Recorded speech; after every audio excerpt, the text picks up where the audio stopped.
Hello' everyone, আপোনালোক সকলোকে মোৰ নতুন এটা ৰেচিপি ভিডিঅ'লৈ স্বাগতম জনাইছোঁ। আজি বনাইছিলোঁ জলফাই আচাৰ। তাকে অকণমান ভিডিঅ' কৰি থৈছিলোঁ। এয়া জলফাইখিনি ভালকৈ ধুই লৈছোঁ। জলফাই মোৰ বেছি নহয়।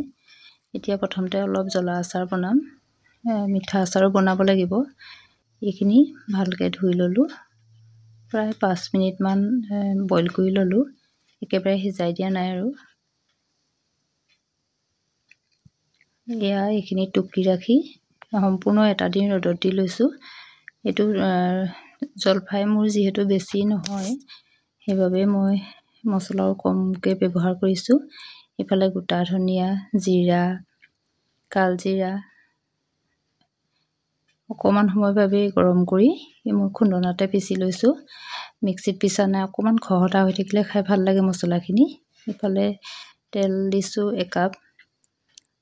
মিঠাতেলখিনি গৰম হোৱাৰ লগে লগে গেছৰ ফ্লেম একেবাৰে বন্ধ কৰি দিছোঁ।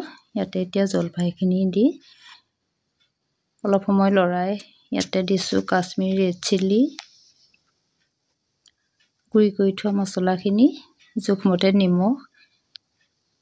গোটেইখিনি ভালকৈ লৰাই অকণমান সময় ঠাণ্ডা হ'বৰ কাৰণে ৰাখি থ'ম।